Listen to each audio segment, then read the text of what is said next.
الحمد لله نحمده ونستعينه ونستغفره ونؤمن به ونتوكل عليه ونعوذ بالله من شرور أنفسنا ومن سيئات أعمالنا من يهده الله فلا مضل له ومن يضلله فلا هادي له ونشهد أن لا إله إلا الله وحده لا شريك له ونشهد أن سيدنا ونبينا وسندنا وحبيبنا ومولانا محمدا عبده ورسوله أرسله بالحق بشيرا ونذيرا وداعيا إلى الله بإذنه وسراجا منيرا وسلم تسليما كثيرا كثيرا.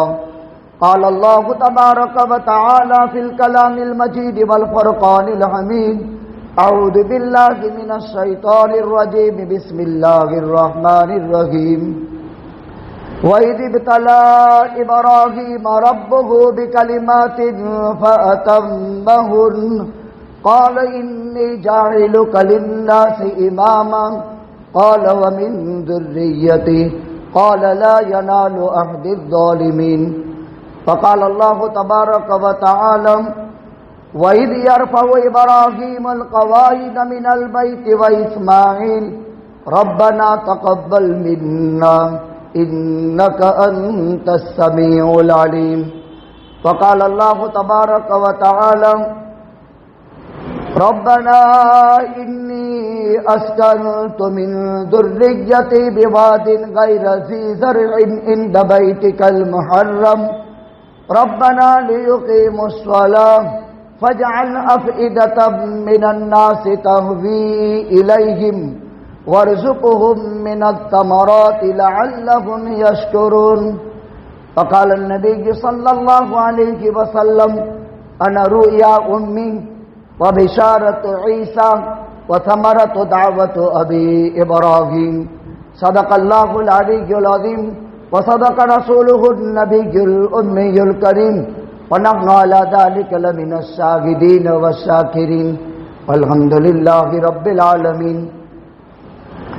واجب الاحترام بزرگ اور دینی بھائیوں، سن ہجری 1444 کا اسلامی سال کا عظیم القدر مہینہ ذوالقعدۃ الحرام آدھے کے قریب ہو چکا ہے. اس کے بعد ذی الحجۃ الحرام ہے.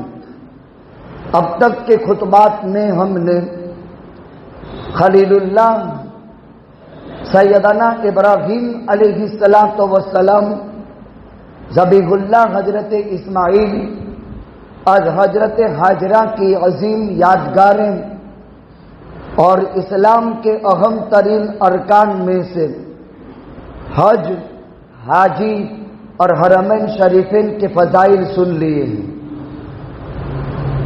جس مقدس ذات برگزیدہ پیغمبر اور ابو الانبیاء بنو اسرائیل کے سلسلے کے تمام انبیاء اور بنو اسماعیل میں آقا جن کی پشت سے ہیں وہ حضرت ابراہیم خلیل اللہ علیہ السلام.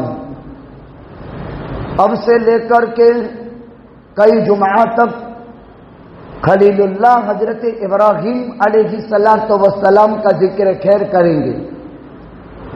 حضرت ابراہیم اللہ کے خلیل ہیں. قرآن کریم میں 25 سورتوں میں حضرت ابراہیم علیہ السلام کا تذکرہ آیا ہے. کل 114 سورتوں میں سے 25 سورتوں میں حضرت ابراہیم علیہ السلام کا ذکر خیر ہوا ہے. طوفان نوح کے بعد 1709 سال گزر چکے تھے. بابل عراق میں اور شہر میں یا کوسا میں یا دمشق میں یا سنلی عرفہ میں حضرت ابراہیم علیہ السلام کی پیدائش کے بعد ایک غار کے اندر ان کی تربیت ہوئی تھی. آپ پورا واقعہ حضرت ابراہیم کا سنیں گے. اللہ کی کمال قدرت کا عجیب مظہر ابراہیم علیہ السلام کی ذات. دنیا کا اتنا بڑا انسان جن کی پشت میں سارے انبیاء بنی اسرائیل اور انبیاء بنی اسماعیل میں احمد مجتبی حضرت محمد الرسول اللہ صلی اللہ علیہ وسلم، قرآن کریم کی 25 سورتوں میں سے جو مواد ہے اور جو محاصل ہے اور بہت قیمتی عنوان آپ کی خدمت میں شروع کیا ہے، ان صورتوں میں حضرت ابراہیم کا جہاں ذکر خیر آیا ہے اور ایسی اللہ کی قدرت کا عجیب بظہر ہے کہ آدمی اگر اس میں غور کرے تو اپنے اللہ کی معرفت حاصل ہو جائے کہ اللہ کتنی بڑی طاقت کا مالک ہے، اور اللہ کی تربیت کا نظام سمجھ میں آ جائے۔ اللہ کی تربیت کا نظام بڑا عجیب ہے۔ انداز بیان قرآن کا یہ ہے وَإِذِ ابْتَلَىٰ إِبْرَاهِيمَ رَبُّهُ، اللہ تعالیٰ نے وہ وقت یاد کرنے کے قابل ہے جبکہ اللہ تبارک و تعالیٰ نے حضرت ابراہیم علیہ السلام کا چند کلمات کے ذریعے سے امتحان کیا، اس میں رب کا لفظ استعمال کیا ہے۔ عجیب تربیت خداوند قدوس نے حضرت ابراہیم کی فرمائی، جو قرآن کریم کی 25 سورتوں میں حضرت ابراہیم کا تذکرہ ہے۔ طوفان نوح ختم ہوا، تقریباً 1709 سال کے بعد حضرت ابراہیم پیدا ہوئے۔ حضرت عیسیٰ علیہ السلام اور حضرت ابراہیم علیہ السلام میں تقریباً 2300 سال کا فاصلہ ہے۔ حضرت ابراہیم اور حضرت عیسیٰ میں 2300 سے 2500 سال کا فاصلہ ہے۔ ابھی جس وقت ہم حضرت ابراہیم کا ذکر خیر کرتے ہیں، یہ واقعہ آج سے 6800 سال پرانا روئے زمین پر وجود پذیر ہوا تھا۔ اس واقعے کو 6.5 سے 6.75 برس گزر چکے۔ اس سے پہلے روئے زمین پر حضرت ابراہیم کی ولادت باسعادت ہوئی تھی۔ جب حضرت ابراہیم علیہ السلام پیدا ہونے والے تھے، نمرود عراق کا بادشاہ وہ خواب دیکھتا ہے، عراق میں ایک بچہ پیدا ہوا ہے جو آبائی مذہب سے انحراف کر کے ایک اللہ کی توحید کی دعوت دیتا ہے، بت پرستی سے نفرت کرتا ہے، اللہ کی توحید اور اللہ کی عبادت کی دعوت دینے والا ہے کہ نمرود کو خدا خواب دکھاتا ہے۔ نمرود نے دربار بلایا اور دربار بلا کر کے درباریوں سے مشورہ کیا، عراق میں ایک بچہ پیدا ہوگا، بت پرستی سے منع کرے گا، ایک اللہ کی عبادت کی دعوت دے گا اور سب کی حکومت ختم ہوگی، ایک اللہ کے نیابت اور خلافت پر وہ کام کرے گا۔ درباریوں نے مشورہ دیا کہ بادشاہ سلامت، اس میں گھبرانے کی ضرورت نہیں ہے، جتنے بھی بچے پیدا ہو رہے ہیں عورتوں کو ایک ہال میں جمع کر لو، جو بچہ جنم دے دے اس کو قتل کر ڈالو۔ یا آپ نے حضرت موسیٰ کے بابت تو سنا ہے، جہاں کا خطرناک فرعون مصر کا بادشاہ ایک موسیٰ علیہ السلام سے بچنے کے لیے 72,000 بنو اسرائیل کے نومولود بچوں کا قاتل قرار دیا گیا اور ذبح کر دیا تھا۔ یقتل ابناءہم ویستحیی نساءہم، بنو اسرائیل کے اندر یہ قصہ پیش آیا تھا۔ یہی سیم واقعہ حضرت ابراہیم کا بھی ہوا۔ جب حضرت ابراہیم علیہ السلام پیدا ہوئے تو زمین میں یہ واقعہ رونما ہوا۔ درباریوں نے مشورہ دے دیا کہ اس طرح بچوں کو قتل کر دیا جائے، بچوں کو قتل کر دیا گیا۔ یہی دور بچوں کے قتل کا تھا۔ کہ حضرت ابراہیم کی والدہ ماجدہ سے حضرت ابراہیم کی پیدائش ہو رہی ہے، اور عراق کے دستور کے مطابق نمرود کے سپاہی نامولود بچے کو ذبح کر دیتے تھے، تو حضرت ابراہیم علیہ السلام کے والدہ ماجدہ جب درد ذہن کا وقت ہوتا ہے تو حضرت ابراہیم کو یہاں سے لے کر کے غار میں چلی جاتی ہے۔ گھر کا ماحول حضرت ابراہیم کا کیسا ہے؟ ان کے گھر میں پتھروں سے معبود تراشے جاتے تھے، مورتیاں بنائی جاتی تھی، اس کو بیچا جاتا تھا اور اس پر گزر بسر ہوتا تھا آذر کا۔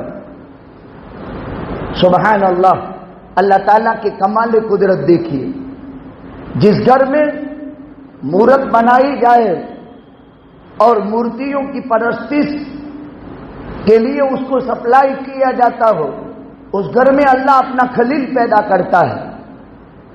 آذر کی طرف سے جب بت بنائے جاتے اور اس کو بازار میں بیچنے کا رواج تھا، حضرت ابراہیم بھی اپنے بچپن کے اندر اپنے باپ کے پیشے کے مطابق، باپ کے دھندے کے مطابق حضرت ابراہیم کو بازار میں جب بھیجا تو حضرت ابراہیم علیہ السلام نے ان بتوں کی تاریخی گت بنائی تھی، ان کو رسیوں میں باندھا تھا اور زمین پر لڑک کر کے گھسیٹ کر کے نجاست اور راستے کے کیچڑ میں پلیت کر کے اس کو لے گئے اور کہا، اے لوگوں، ایسی پتھر کی مورت کو لے لو جو نہ نفع پہنچا سکتے ہیں، جو نقصان پہنچا سکتے نہیں ہیں، نہ عزت کے مالک ہیں، نہ ذلت کے مالک ہیں، نہ زندگی کے مالک ہیں، نہ موت کے مالک ہیں۔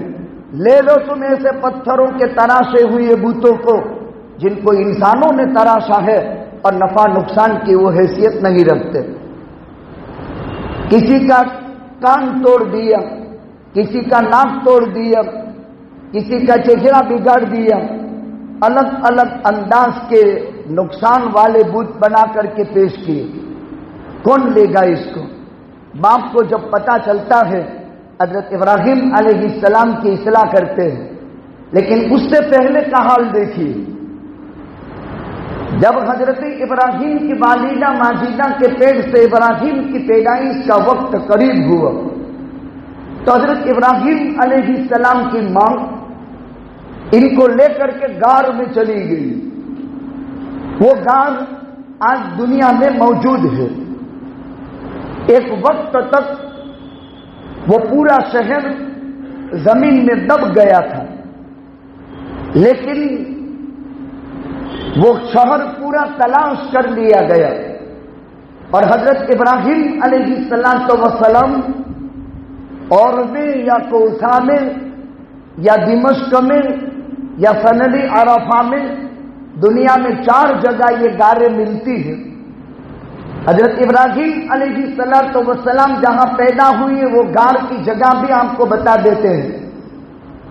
وہ سنلی عرفہ ہے جو عراق میں واقع ہے، آج زیارت گاہ عالم ہے، اور اس غار کے اندر لوگ داخل ہوتے ہیں، وہاں 2 رکعت نماز پڑھتے ہیں، اس کے باہر میں وضو کا نظام کیا گیا ہے۔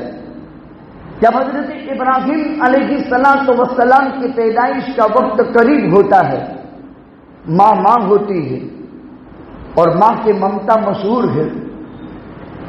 ہمالیہ کی بلندی کے مقابلے میں ماں کی ممتا بہت بلند ہوتی ہے، اور ماں کی ممتا اس کی گہرائی کو کوئی ناپ نہیں سکتا، اس کی بلندی کو کوئی پہنچ نہیں سکتا۔ حالانکہ باپ کا حال وہ ہے، باپ تو چاہتے تھے کہ یہ ختم ہو جائے، لیکن ماں ہوتی ہے، گھر سے نکل گئی اور غار میں چلی گئی، اور غار میں جا کر کے جب وہاں پہنچی ہے، عورت کو جس وقت درد ذہن اٹھتا ہے تو اس وقت ٹیپ کی ضرورت پڑتی ہے۔ غار سے ٹیپ لگا کر کے غار کے دہانے سے اندر داخل ہو کر کے بیٹھ گئی۔ قدرت کی طرف سے ابراہیم علیہ السلام کی ماں کو عام طور پر فطری طور پر ولادت کا سلسلہ ہوتا ہے اور عورت کو درد سے اٹھتا ہے، اس طرح درد سے اٹھا حضرت ابراہیم علیہ السلام کی پیدائش غار کے اندر ہوئی۔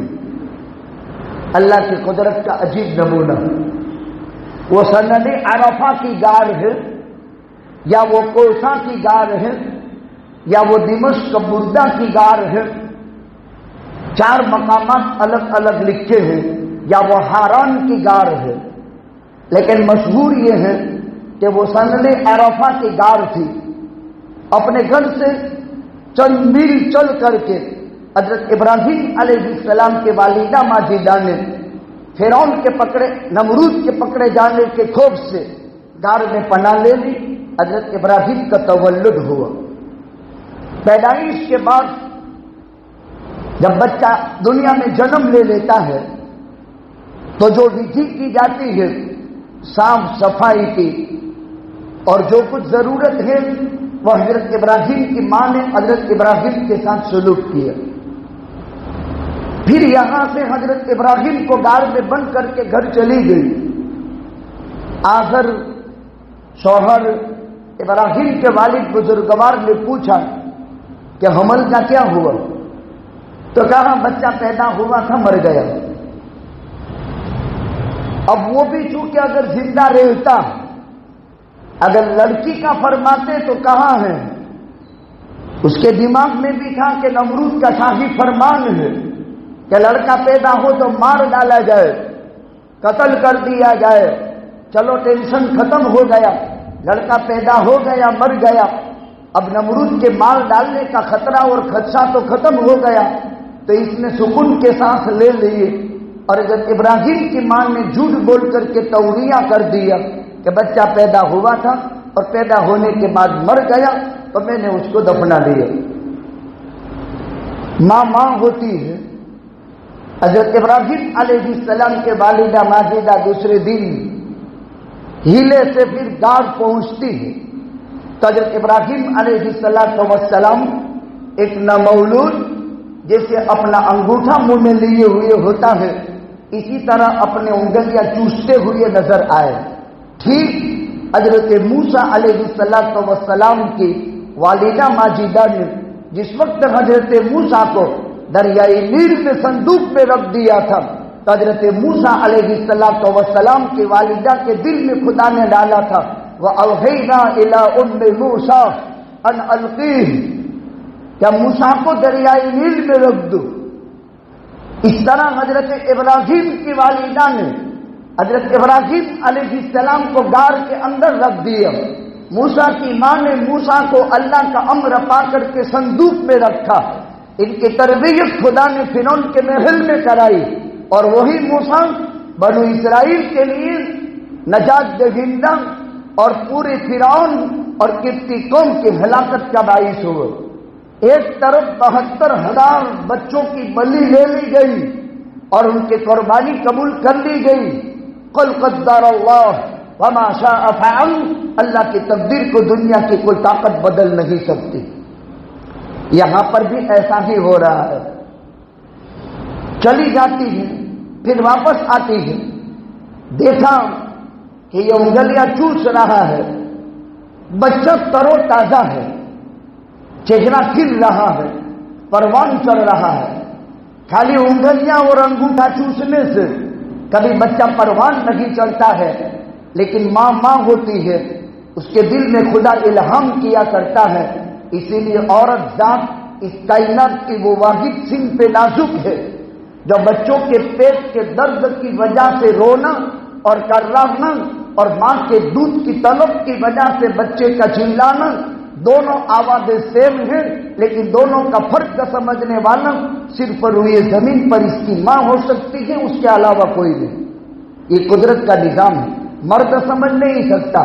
باپ کتنی ہی محبت کا دعویٰ دائر کرے لیکن بچے کی چیخ چلانے پر درد کی آواز ہے یا بھوک کی آواز ہے یا وہ بچے کے اترانے کی آواز ہے، یہ فرق ماں ہی کر سکتی ہے، ماں کے علاوہ کوئی نہیں۔ دل میں خیال پیدا ہوا چلو اب ٹٹولے، یہ ہاتھ کی انگلیاں اور انگوٹھا چوستا ہے، آخر اس میں ہے کیا؟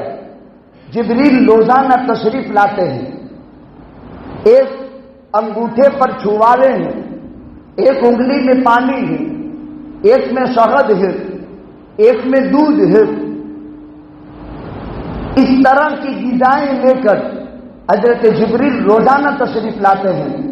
یہ چھوالے چوس لیتے ہیں، شہد چوس لیتے ہیں، اس طریقے سے پانی ہے اور اس طریقے سے دودھ ہے اور گھی ہے، جس سے سنن عرفہ کی غار میں حضرت ابراہیم کی تربیت ہوتی ہے۔ قرآن پڑھو، حضرت ابراہیم کی پیدائش کا واقعہ حضرت مفسرین نے قرآن کے آیات کے ذیل میں بڑے عجیب انداز میں ذکر کیا ہے، اور قرآن کریم کی 25 سورتوں میں تذکرہ ملے گا۔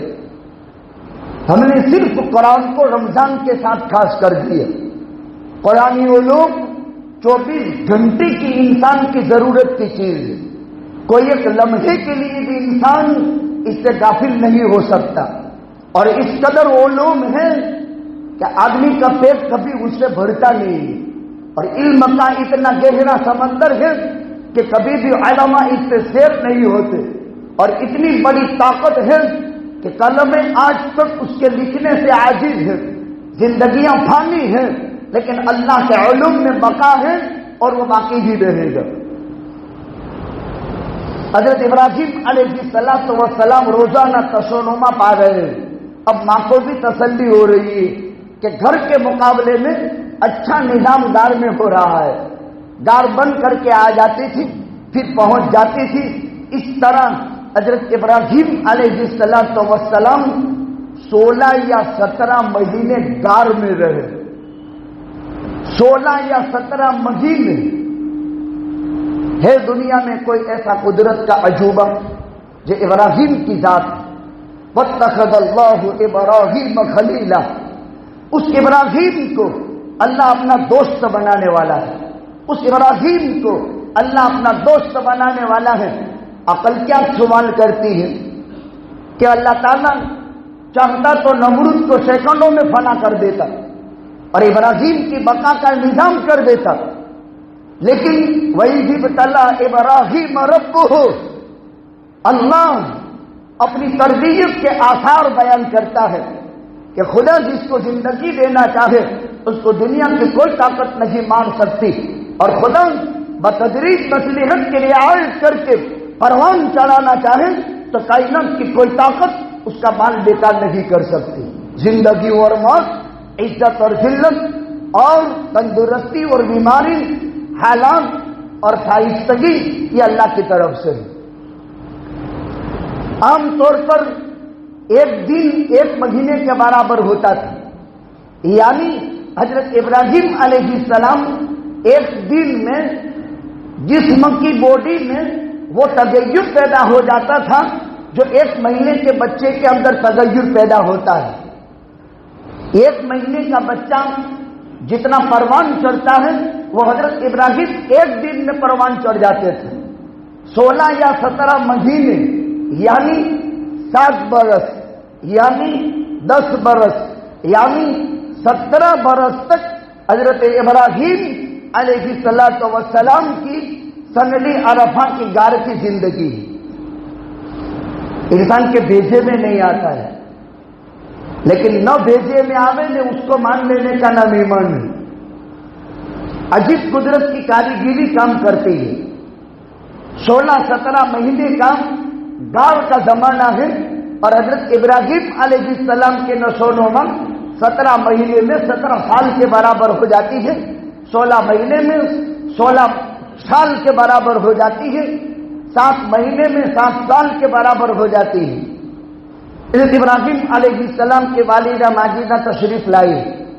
حضرت ابراہیم علیہ السلام نے فرمایا، امی جان میری جگہ بدلو، مجھے یہاں رہتے ہوئے بہت ٹائم ہو چکا، اور اس 17 برس کی عمر میں یعنی غار کے 17 مہینے کے زمانے میں حضرت ابراہیم علیہ السلام کی نشو نما جبریل کے ہاتھوں سے نکلنے والے شہد، گھی، پانی، چھوارے وغیرہ سے ہوتی ہو، یہ اللہ تعالیٰ وَإِذِ ابْتَلَىٰ إِبْرَاهِيمَ رَبُّهُ، اس اللہ کو رب کہتے ہیں، اس اللہ کو رب کہتے ہیں۔ الحمدللہ رب العالمین، اس اللہ کو رب کہا جاتا ہے جو اس طرح موت میں زندگی کا سامان پیدا کرتا ہے۔ چاہت پیدا ہوئی، یہاں سے نکالو، والدہ ماجدہ رات کے وقت لے آئی۔ حضرت ابراہیم علیہ السلام نے باہر نکل کر پہلی مرتبہ آسمان دیکھا، چمکتے دمکتے ستارے نظر آئے۔ حضرت ابراہیم علیہ السلام نے فرمایا، او ہو، یہ تو چمکتے دمکتے ستارے نظر آ گئے، یہ بہت بڑی قدرت معلوم ہوتی ہے۔ جی چاہتا ہے یہ کوئی خالق نہ ہو، عبادت کے مالک ذات ہو۔ تھوڑی دیر کے بعد چاند طلوع ہوا، کہا یہ میرا پروردگار نظر آتا ہے جو آسمانوں پر بیٹھے بیٹھے گار میں میرے لیے نظام کرتا ہے۔ یہی تصورات حضرت ابراہیم کے اپنی ماں کو تصدیقات میں بدل رہے ہیں۔ اب صبح میں دیکھا تو بہت بڑا سورج چمکتا دمکتا پوری کائنات کی تاریکی کو روشن کرتا ہوا، روشن جو ہے شعلہ مارتا ہوا سورج چمکدار طلوع ہوا۔ حضرت ابراہیم علیہ السلام نے کہا، ہذا ربی ہذا اکبر، یہ میرا پروردگار لگتا ہے اور یہ بہت بڑا پروردگار ہے۔ کبھی ستاروں کو کہا یہ میرا رب، کبھی چاند کو کہا یہ میرا پروردگار، اور سورج کو کہا ربی اکبر، بہت بڑا رب معلوم ہوتا ہے۔ یہ حضرت ابراہیم علیہ السلام دلالت حال سے خدا کی توحید سمجھا رہے ہیں۔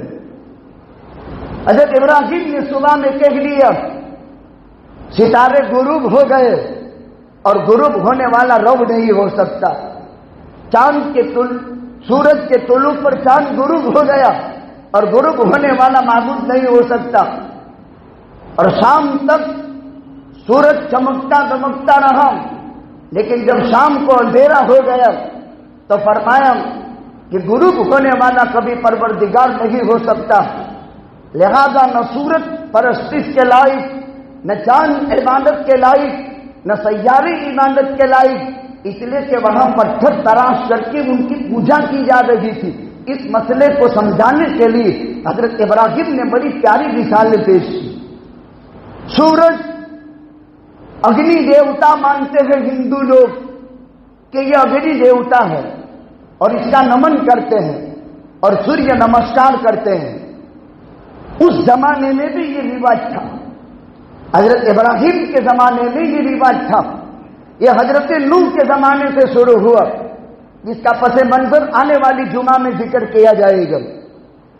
ابھی حضرت ابراہیم کا ذکر خیر ہوتا ہے۔ حضرت ابراہیم علیہ السلام کی والدہ ماجدہ گھر لے کر کے آتی ہی، گھر آتی ہی آزر پوچھتا ہے یہ تو کہا میں نے جھوٹ بول دیا تھا، بچہ پیدا ہو گیا تھا، میں نے اس کو حفاظتی تدابیر کر لی تھی اور حفاظت کی جگہ میں اس کو رکھ لیا، یہ محفوظ ہو گیا، اب اس کے قتل کی طرف سے اب اس کے قتل کا کوئی شبہ نہیں ہے، لہذا یہ گھر میں رہیں گے اور عزت اور آسائش حاصل کریں گے۔ اسی طرح ان کے باپ آزر کے دل میں بات بیٹھ گئی، چونکہ ہونہار 17 مہینے کا لڑکا جو 17 سال میں پروان چڑھ سکتا ہے وہ 17 مہینے میں پروان چڑھ جائے تو ظاہر بات ہے آدمی کے دل میں محبت پیدا ہو جائے۔ جب یہ محبت پیدا ہو گئی، جو باپ کا دھندا تھا وہی دھندا لے کر کے حضرت ابراہیم علیہ السلام کو باپ بھیجتا ہے۔ حضرت ابراہیم علیہ السلام یوں کہہ کر کے واپس لے آتے ہیں شام کو ان بتوں کو، اے میرے ابا، نہ ان کا کوئی خریدار ہوا، لوگ کو میں کہتا رہا یہ پتھر کے معبود ہیں، نہ نفع پہنچاتے ہیں نہ نقصان، اور اس کو لے لو، کوئی لینے کے لیے تیار نہیں ہوا۔ حضرت ابراہیم علیہ السلام کے والد اب حضرت ابراہیم علیہ السلام کی طرف متوجہ ہوئی، حضرت ابراہیم علیہ السلام کو سمجھانا شروع کیا، اب حضرت ابراہیم علیہ السلام نے اپنے باپ کو دعوت دینا شروع کی اور اپنے باپ سے کہا یا ابتی لم تعبد ما لا يسمع ولا يبصر ولا يغني عنك شيئا.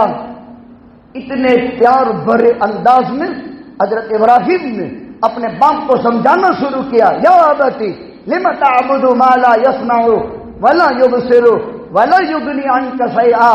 اے میرے ابو جان، یا ابتی، اے میرے پیارے ابا، آپ کیوں کر عبادت کرتے ہو، پوجا پاٹ کرتے ہو ایسی مخلوق کی جس میں سننے کی طاقت نہیں؟ آپ نے کان تو فٹ کر دیے ہیں لیکن ان کانوں میں سنوائی کی طاقت نہیں. آپ نے آنکھیں تو فٹ کر دی ہے لیکن آنکھوں میں بینائی کی طاقت نہیں. اے میرے ابا جان، یہ پتھر کے تراشے ہوئے معبود آپ پر آنے والے حالات اور حوادثات پر آپ کی کوئی مدد بھی نہیں کر سکتے. جب آپ پر مصیبت آئے یا ناگہانی آفت آ جائے تو آپ پر آنے والے حوادثات اور حالات پر لا یغنی عنک شیئا، اس کی عبادت آپ کو کچھ بھی کام نہیں دے گی. بڑے پیار بھرے انداز میں باپ کو دعوت دی. یہ دعوت انبیاء ہے. اب باپ سمجھ گیا کہ یہ نئے دین کی دعوت دے رہا ہے، مجھ سے کچھ ہٹ کر کے اس کا مشن لگتا ہے، لیکن کرے بھی تو کیا. ایک مرتبہ حضرت ابراہیم علیہ السلام کی قوم میں میلہ لگتا تھا اور میلے کے دن نمرود کے بہت بڑے مندر میں پوجا کا نظام ہوتا تھا. سلاطین اور عمرا جس مزاج کے ہوتے ہیں پبلک کو اس میں رنگنے کی کوشش کرتے ہیں. چھوٹے چھوٹے مندر، ہر ہندو کے گھر میں ایک کانچ کا مندر، ایک لکڑی کی بنایا ہوا کھوکھا، اس میں ایک مندر جس میں اپنے معبود کی آستھا اس کے ساتھ بندھی ہوئی ہوتی ہے. اس پر لوبان اگربتی، سیم مسلمان بھی درگاہ میں لوبان اگربتی. خالی ہندو کی بات نہیں ہے، یہ ہندی ملک ہے اور ملت اسلامیہ ہندیہ میں شرک اور کفر اس طریقے سے مسلمانوں میں آیا ہے. کتنے مسلمانوں کے گھر ہیں جن میں پیروں کی، جن پر آستھا ہے، گوکھلوں میں، کانچوں میں، لکڑوں کی بنائے ہوئے چورس گول منقش انداز میں بنے ہوئے وہ مندر ہی ہوتے ہیں جس میں تصویر رکھی گئی ہے اس کی، جس کے اوپر اس کی آستھا ہے اور اس آستھا کے آگے وہ لوبان اگربتی کرتا ہے اور اپنا نمن کرتا ہے. کتنے مسلمانوں کے گھر ایسے ہیں جن گھروں میں اس طرح آستھاؤں کے ساتھ پوجا پاٹ کا رواج ہے. ہم نے تو اپنی آنکھوں سے ایسے کئی گھر دیکھے ہیں جن گھروں میں اس طرح کی پرستش کا ماحول ہے. انسان کی آستھا یعنی اپنا قلبی تعلق جب کسی پر ہو جاتا ہے تو اس طرح کرتا ہے. یہ سلسلہ اس طرح ہوا کہ حضرت نوح علیہ السلام کے زمانے میں برگزیدہ انسان تھے، بہت اچھے لوگ. جب وہ دنیا سے رخصت ہو گئے، دیکھے ہوئے لوگ ان کی عظمت، ان کی قدر و منزلت، ان کے بخان، ان کی تعریف، آنے والی نسل نے سوچا کہ وہ تو چلے گئے دنیا سے، ان کے نام و نشان کبھی مٹ نہ جانے اور آنے والی نسلیں کبھی ان کو یاد بھی نہ کر سکے. ان کی یاد دہانی کے لیے فوٹو نکالے گئے اور وہ فوٹو رکھے گئے. پھر دوسری نسل آئی کہ کاغذ کے فوٹو تو کل ختم ہو جائیں گے، اس کو آگ جلا دیتی ہے، اس کو پانی خراب کر دیتا ہے، اس کو ہوا اڑا لے جاتی ہے، چلو اس کو پتھر کا مجسمہ بنا دو. اور پتھر کے مجسمے بنا دیے گئے.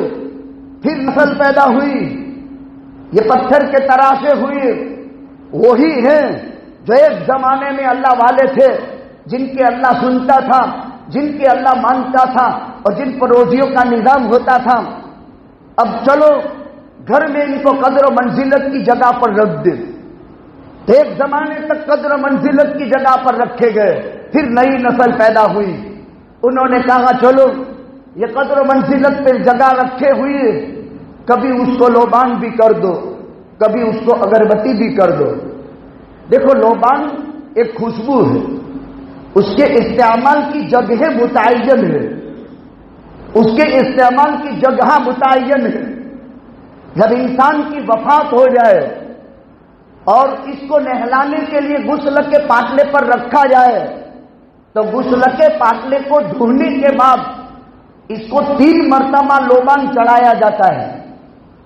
یہ ایک موقع ہو گیا، وہ بھی پاٹلے کو 3 مرتبہ پانی سے دھو لو، اور پاٹلے کو 3 مرتبہ پانی سے دھو کر پاٹلے کی جمنی طرف سے لوبان گھماؤ، نیچے تک لے جاؤ، پھر ڈابی طرف، پھر جمنے پاس لے آؤ، اس طرح 3، 5، 7 مرتبہ دھونی دے دو، بس ختم ہو گئی۔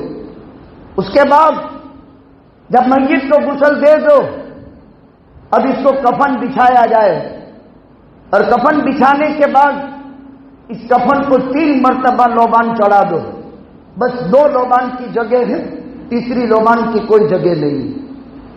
2 مرتبہ خالی لوبان آتا ہے، باقی لوبان کبھی بھی نہیں آتا ہے، کہیں ہے ہی نہیں۔ پورے خلاصہ اسلام میں معمولی بات نہیں ہے، بہت بڑا دعویٰ ہے۔ پورے خلاصہ اسلام میں لوبان کی 2 جگہ ہیں، تیسری کوئی جگہ نہیں، اس لیے اس کی جگہ پر نہ فاتحہ میں نہ میلاد میں کبھی بھی ثابت نہیں۔ اگر کوئی ہے تو لا کر کتاب بتا دو، یا کسی بزرگ کا کھول لاؤ، یا کسی کا کوئی عمل لے آؤ جو مستند ہو قرآن سے، جو مستند ہو رسول اللہ سے، جو مستند ہو 1.25 لاکھ صحابہ سے۔ یہ مستند ہے، یہ کرنا چاہیے۔ وہاں لوگ بھول جاتے ہیں، میت کو غسل دینے کے پاٹلے پر لوبان بھولا جاتا ہے، اور میت کے کفن کے اوپر لوبان بھولا جاتا ہے، حالانکہ لوبان کی یہی 2 جگہ ہیں۔ پھر قوم نوح نے انہی کی پرستی شروع کر دی، اور یہ سلسلہ چلا ابراہیم علیہ السلام کے زمانے تک۔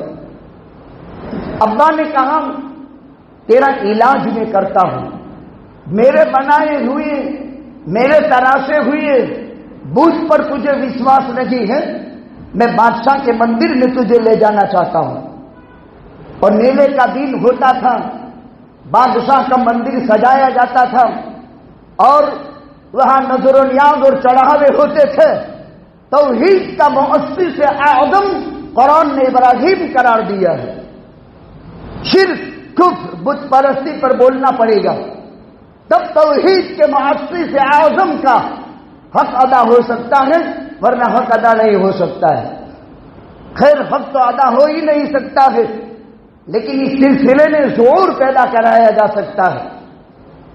لے گئے حضرت ابراہیم علیہ السلام نے کہا انی سقیم، اے ابو جس کی طرف تم مجھے لے جانے کی دعوت دیتے ہو، میری طبیعت ناساز ہے، ناسائستہ ہے، میں وہاں نہیں چل سکتا ہوں۔ لوگ میلے میں چلے گئے، اپنے اپنے مندروں پر چڑھاوے چڑھا کر۔ آج بھی حدود میں یہ طریقہ ہے کہ ان کی عبادتوں کے دنوں میں پہلے صبح صبح مندر کی خبر لی جاتی ہے، اور اپنی آستھا کے مطابق ان پر نظر و نیاز ہوتا ہے اور چڑھاوے ہوتے ہیں، پھر اس کے بعد اپنی خوشی کا دن مناتے ہیں۔ اور مسلمانان عالم 2 عیدوں میں نماز پڑھ کر اللہ کی زمین میں خدا کا سجدہ کر کے، اس کا شکریہ ادا کر کے، اللہ کی عبادت کر کے اپنی عید کے دن کا آغاز کرتے ہیں۔ آستھائیں الگ الگ ہیں۔ حضرت ابراہیم علیہ السلام جب سب لوگ میلے میں چلے گئے، کلہاڑا ہاتھ میں لیا اور ان سارے بتوں کی گت منائی۔ فجعلہ جذاذا الا کبیرا لهم لعلهم یرجعون، قرآن میں صاف صاف لکھا ہے۔ اصلاح کی اور دلالت حال سے ایسا ہو گیا کہ آپس میں ان کو مستی سوجی، اور ایک نے دوسرے کے ساتھ کشتی کی، اور کشتی میں کسی کا کان ٹوٹا، کسی کا ناک ٹوٹا، کسی کا جو ہے ہاتھ ٹوٹا، کسی کا پیر ٹوٹا۔ وہ دلالت حال سے اصلاح کر لی، اور اصلاح کرنے کے بعد جو سب سے بڑا تھا اس کی گردن میں کلہاڑا لٹکا دیا۔ جب شام ہوئی لوگ اپنے عبادت گاہ میں داخل ہوئے تو دیکھا اوہو یہاں تو منظرج کچھ الگ ہے، سب کی قطر بیونت ہو چکی ہے، اور جو سب کا وڈیرا ہے وہ کلاڑا اپنی گردن میں لیے ہوئے ایک دم پہلوانی دکھا رہا ہے۔ تو لوگ تو متعجب ہو گئے اور کہا من فعل هذا بآلهتنا، یہ کیا کس نے؟ من فعل هذا بآلهتنا، یہ کیا کس نے؟ شرارت کس کی ہے؟ سمعنا فتى يذكرهم يقال له ابراہیم، ایک آدمی ہو سکتا ہے، اس کے علاوہ دوسرا کوئی نہیں جو ہمارے معبودوں کو برائی سے یاد کرتا تھا، وہ ابراہیم ہے۔ اسی ابراہیم کے قتل کے لیے نمرود کے بعد عراق کے بادشاہ نمرود نے ہزاروں بچوں کو قتل کیا تھا، اور ماں نے عرفہ کی غار میں صلی عرفہ کی ابراہیم کی 17 مہینے چھپا کر کے حفاظت کی تھی۔ وہی اللہ اسی ابراہیم کے ذریعے سے ایک عجیب کام لے رہا ہے، وَإِذِ ابْتَلَىٰ إِبْرَاهِيمَ رَبُّهُ، اس اللہ کو رب کہتے ہیں، اس اللہ کو رب کہتے ہیں۔ اور بنانے پر آئے تو کیسا نظام بناتا ہے، اور بگاڑنے پر آئے تو کیسی صفائی ہستی سے ختم کر دیتا ہے۔ اب چرچا ہو گئی کہ یہ جو ہو سکتا ہے، اس کے علاوہ دوسرا کوئی نہیں، لیکن بادشاہ کے مندر کی حضرت ابراہیم نے گد بنائی تھی، جرم بہت بڑا تھا اس کے حساب سے، اسے سزا تجویز ہوئی، آگ روشن کرو آگ۔ اب انسان شیطان جس پر نمرود کا چلتا تھا سب آگ روشن کرنے لگے، مرد عورت، 1 مہینے تک جن سے جو بن پڑا ایندھن جمع کی۔ وہ پیٹرول کا زمانہ نہیں تھا، وہ ڈیزل کا زمانہ نہیں تھا، وہ کیروسین کا زمانہ نہیں تھا، لکڑوں سے آگ روشن کی جاتی تھی۔ تاریخ کی کتابوں میں یہ مستند ہے، اتنی اونچی آگ روشن کی کہ فضاؤں میں اڑنے والا پرندہ اگر سے پاس اوپر سے پاس ہوتا تھا وہ جل کر کے بھن کر کے راکھ ہو جاتا تھا۔ اس میں 2 مخلوق کا عجیب کردار علماء تفسیر نے لکھا ہے۔ جب آگ روشن کی اس کو 10 دن تک دھوکا گیا، اس میں کولسے ڈالے گئے اور کولسے ڈال کر کے اس میں دھوکا گیا، پنکھے چلائے گئے، الیکٹرانک پنکھے نہیں ہاتھ سے، اور پھوکے ماری گئی تو 2 جانوروں کا کردار سامنے آیا۔ ایک گرگٹ تھا، گرگٹ، اردو میں اس کو سامے ابرس کہتے ہیں، لیکن شاید کوئی ہو کہ میں سامے ابرس کہوں نہ آپ سمجھ جائیں، گرگٹ تھا، گرگٹ۔ اس کو کاکندہ کہتے ہیں، کاکندہ، جس کی گردن کے نیچے زہر ہوتا ہے، لوئی۔ یہ نمرودی تھا، کاکندہ نمرود کا ہے، چڑیا مسلمانوں کی۔ تاریخ میں تفسیر کی کتابوں میں 2 جانوروں کا کردار لکھا ہے۔ کاکندہ گیا اور کاکندے نے پھوکے مارنی شروع کی، حالانکہ نمرود کی آگ کو دھوکنے میں کاکندے کے منہ سے نکلی ہوئی ہوا سے آگ روشن نہیں ہو سکتی، لیکن خلیل اللہ کو جلانے کے لیے اس نے اللہ کے پیغمبر کے ساتھ دشمنی کا کردار ادا کیا اور دشمنی کی نحوست کی۔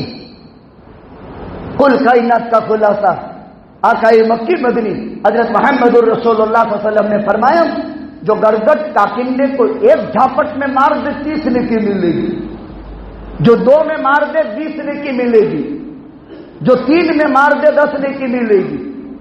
پہلی جھاپٹ میں مار ڈالا، کاکندہ مر گیا، 30 نیکی ملے گی۔ یہ اسلام ہے، ترمذی کی روایت ہے۔ کیوں بھائی کاکندے کو کیوں مارا جاتا ہے؟ اس نے اللہ کے خلیل سے دشمنی کی، جو اللہ کے خلیل کا دشمن وہ ہمارا بھی دشمن، اور اس پر نیکی ملتی ہے۔ چڑیا تھی، چڑیا جو سمندر سے پانی لاتی تھی، ندی سے پانی لاتی تھی، اور جب لکڑے جمائے جا رہے تھے اور اس میں آگ دھوکنے کا نظام کیا جاتا تھا تو وہ چڑیاں اپنی چونچ سے پانی لاتی تھی اور ان لکڑوں کے اوپر رکھتی تھی، ان لکڑوں کے اوپر رکھتی تھی۔ حالانکہ چڑیا کی چونچ کے پانی سے نمرود کی آنکھ کے دھوکنے کو کوئی اثر نہیں پہنچ سکتا تھا، لیکن خلیل اللہ کی حفاظتی تدابیر چڑیا نے کی، لہذا چڑیا ایک جنتی پرندہ قرار دے دیا گیا، اور انسان کی روحیں سبز پرندوں کی شکل میں جنت کے اندر گھومتی ہوگی۔ اس پرندے کو خدا نے جنت کے لیے خاص کر دیا۔ اہل اللہ سے عداوت اور محبت دونوں میں بہت بڑا فرق ہے۔ اللہ والوں کی عداوت ابلیس ذریت پیدا کرتی ہے، اور اہل اللہ کی محبت ان کی نسلوں میں صالحین امت پیدا کرتی ہے۔ آگ روشن ہو گئی، بہت دھڑاکے دار لکھا ہے روایات میں، نمرود کی آگ سے پگھلے ہوئے زمین پر کوئی ایسی آگ روشن نہیں کر سکا۔ بادشاہ تھا، پورے عراق کی سلطنت اس کے پاس تھی، اور بادشاہ کا کردار ہوتا ہے، اور اس سے پہلے اس طرف کوئی توجہ نہیں تھی یا اس کی ضرورت محسوس نہیں ہوئی تھی۔ حالانکہ دنیا اب تک 4000 سال پاس کر چکی ہے، اور 4000 سال پاس کر چکنے کے باوجود بھی یہ سلسلہ ابھی تک جنم نہیں لیا تھا۔ اب ابراہیم کو ڈالنے کیسے؟ آنکھ تو روشن ہو چکی، وہ بڑا بھائی آیا، مسٹر آ گیا، وہی ابلیس نے سپورٹ کیا، مشورہ دیا۔ یہ ایڈوانس بہت ہے، یہ دل کی دادی طرف بیٹھےلا ہے، اس کو کہیں سے آنے کی ضرورت نہیں پڑتی ہے، بہت ایڈوانس ہے یہ۔ آقا صلی اللہ علیہ وسلم کے بابت مکہ کے مشرکوں نے دارالندوہ میں میٹنگ کی تھی، یہ چراغ کیسے گل کر دیا جائے، راستے سے یہ مصیبت کیسے ہٹائی جائے۔ مکہ والوں کی کھوپڑیوں میں نہیں آتا تھا۔ مجلس مشاورت بھی منعقد ہوئی، لیکن فیصلہ کن بات نہیں ہو رہی تھی۔ یہ مسٹر آ گیا، اور مسٹر نے آ کر کے کہا کہ میں ایک رائے دیتا ہوں، اور جبریل کی صورت بنا کر کے آیا تھا، بہت بڑا بزرگ، آدھی کمر تک شملہ لٹکتا تھا، اور ایسا سفید لباس کہ دودھ کو بھی شرم آ جائے، اور اس نے آقا کے قتل کی پلان پورا رچ کر کے مجلس میں پیش کیا تھا۔ ان کو نبیوں سے بہت دشمنی ہے، آقا کے قتل کے سلسلے میں۔ اب اس کی ایک پوری تاریخ قرآن میں ہے، میں نے ایک مثال دی۔ حضرت ابراہیم خلیل اللہ علیہ السلام کے بابت نمرود اور عراق کی قوم انتظار میں تھی۔ آگ تو روشن ہو چکی، لیکن ابراہیم کو آگ میں ڈالے کون، گھنٹی باندھی کون، اور کیسے ڈالا جائے؟ تو ابلیس آ گیا، اور ابلیس نے گوفن لایا، گوفن منجنک کہتے ہیں اردو میں، منجنک گوفن لایا، گوفن اس زمانے کی گوفن چمڑی کی بنائی ہوئی، جس سے شکار کیا جاتا ہے، بندوق سے اسپیڈ کے ساتھ اس کی گولی چلتی ہے، اور ایک زمانے میں اس سے تیر اندازی کی جاتی تھی، اور ان تیر اندازوں کا نشانہ بندوق کی گولی تو خطا کر سکتا ہے، لیکن منجنک کی گولی خطا نہیں کرتی۔ ایک زمانے تک فقہ کی کتابوں میں اسی سے پرندوں کے شکار کی لمبی بحثیں بیان کی گئی ہے۔ اس نے مشورہ دیا کہ منجنک میں بٹھاؤ، رسیوں سے باندھا گیا، اور حضرت ابراہیم کو منجنک میں بٹھایا گیا، اور منجنک میں بٹھا کر کے حضرت ابراہیم کو نمرود کی آگ میں ڈالا جا رہا تھا۔ جبریل تشریف لے آئے، آسمان کے فرشتے اتر پڑ گئے، باری تعالیٰ سے کہا کیا ہو رہا ہے؟ اے اللہ، تیرا ایک بندہ، تیرا ماننے والا، تیرا چاہنے والا، پوری قوم تیری باغی اور سرکشی اور عداوت پر اور کفر پر، اور تیرا ایک بندہ اتنی خطرناک بھیانک آگ میں، آگ دیکھتے ہی دیکھتے جل کر کے بھن کر کے راکھ ہو جائے گا۔ اے باری تعالیٰ کیا کرے؟ اللہ نے فرمایا جاؤ مدد کرو ابراہیم کی۔ اللہ اکبر، رب العالمین نے فرمایا جاؤ ابراہیم کی مدد کو جاؤ۔ وہ بارش کا نظام لے کر فرشتہ آیا، خلیل اللہ خالی آرڈر کر دو، ابھی منٹوں میں اس کو بجھا کر کے خاک کر دیتے ہیں۔ ٹھیک ہے. ہواؤں کے فرشتے آ گئے. ارے حکم کر دو ابھی سیکنڈوں میں بکھیر دیتے ہیں. کہا ٹھیک ہے. سب کی بات حضرت ابراہیم علیہ السلام نے سن لی. کہاں سے آئے ہو؟ کہ اللہ کی طرف سے. کہاں سے آئے ہو؟ کہ اللہ کی طرف سے. وَإِذِ ابْتَلَىٰ إِبْرَاهِيمَ رَبُّهُ، وہ میرا پروردگار یہ حالت دیکھ رہا ہے، اس کو معلوم ہے جس کا کام میں کر رہا ہوں میرے حال سے وہ واقف ہے. مجھے تمہاری مدد کی کوئی ضرورت نہیں. شکریہ، جاؤ جہاں سے آئے ہو وہاں واپس چلے جاؤ. حضرت ابراہیم نے کسی سے کوئی مدد نہیں لی. اور من جنب سے آگ میں جب حضرت ابراہیم کو پہنچنے کا وقت آیا، جبریل ملأ اعلیٰ میں تھا. اللہ تعالیٰ نے فرمایا جبریل جاؤ ابراہیم علیہ السلام کی مدد کرو. اس آگ سے کہہ دو یا نار کونی بردا وسلاما علی ابراہیم. نبی کریم صلی اللہ علیہ وسلم نے فرمایا اے جبریل، آدم سے لے کر کے مجھ تک کوئی نبی ایسا باقی نہیں کہ جس کی ملاقات کا شرف تجھے حاصل نہ ہوا ہو، اور اللہ کی مدد لے کر، اللہ کا عذاب لے کر ایک ڈیوٹی پر تیرا ہی کام رہا ہے. کبھی ایسا بھی ہوا ہے کہ کسی ملاقات میں تجھے ایمرجنسی آنا پڑا ہو، یا کوئی ایسی یادگار ملاقات بھی ہے کہ جس میں تجھے بہت تکلیف کا سامنا کرنا پڑا ہو؟ انسان جس فیلڈ میں ہوتا ہے کچھ نہ کچھ نازک مراحل آتے ہیں جس میں انسان کو کبھی نہ کبھی کوئی ناگواری ایک تاریخی اور یادگار ہوتی ہے.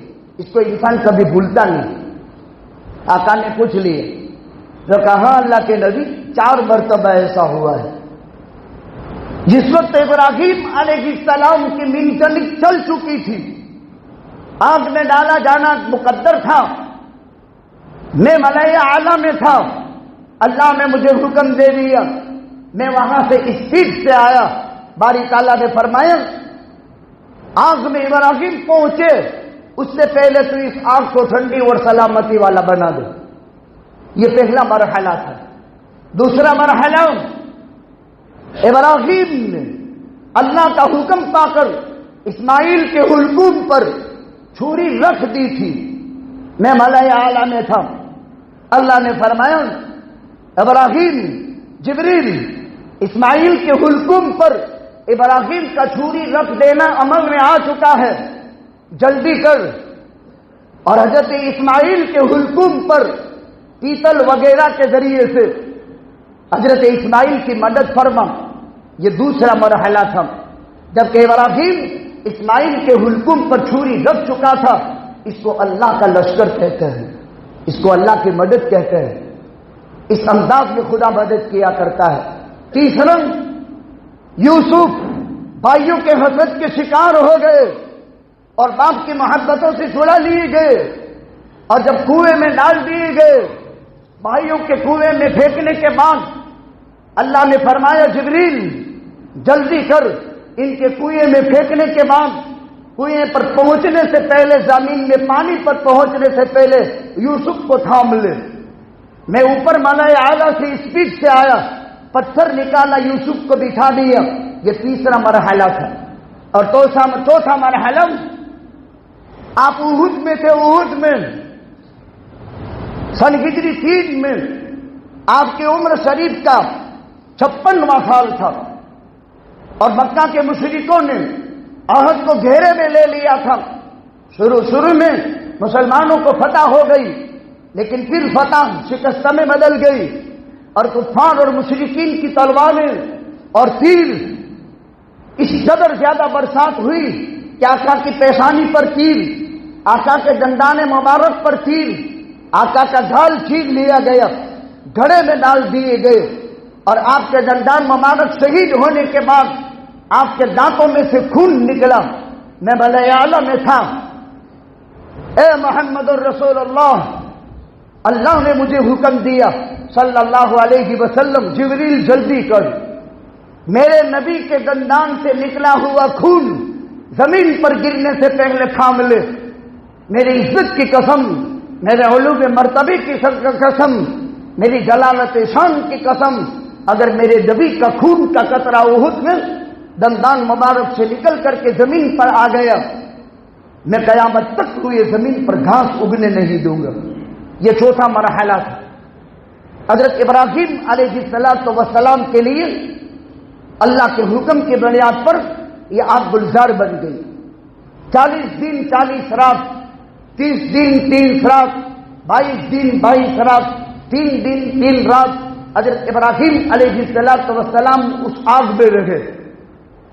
حضرت ابراہیم فرماتے ہیں اس آگ کے زمانے میں جو مجھے لطف آیا اور سکون کے سانس میں نے لیے، زندگی میں کبھی بھی وہ سکون کے سانس مجھے نصیب نہیں ہوئے۔ اللہ کی فتح، اللہ کی مدد کے زمانے میں ایسا ہی ہوتا ہے۔ اب جتنی عرب کی قوم تھی حضرت ابراہیم پر فریفتہ ہو گئی۔ انجام کیا ہوا نمرود کا؟ وہ بہت بڑے لشکر کے ساتھ نکلا ہوا تھا کہ اللہ تعالیٰ کا ایک لشکر آ گیا مچھروں کا۔ انشاءاللہ یہاں سے اگلی جمعہ سے بات شروع ہوگی۔ اللہ سبحانہ و تعالی اپنے لیے کام کرنے والوں کی مدد صبح قیامت تک اسی طرح کرتے رہتے ہیں، ہوتی رہتی ہے، اور صبح قیامت تک اللہ کی مدد ہوتی رہے گی۔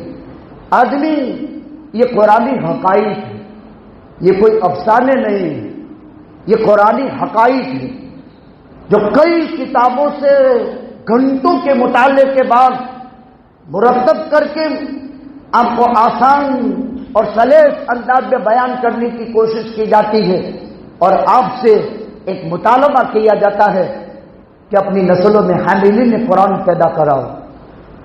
اس قرآن کے علم کے لیے، ان حقائق کے لیے جو صحیفوں میں ہے، اس کو سینوں میں اتارنے والی فوج تیار کرو۔ اور یہ صحیفوں کا علم سینوں میں لے کر کے چلنے والی فوج جب روئے زمین پر ہوگی تو ابراہیم کی سی مدد اللہ تعالیٰ اس فوج کی صبح قیامت تک کرتا رہے گا۔ اس کا وعدہ اللہ نے قرآن میں فرمایا ہے۔ اللہ سبحانہ و تعالی ہم سب کو ملت ابراہیمی کی حقیقی معنی میں پیروی کرنے کی توفیق عطا فرمائے۔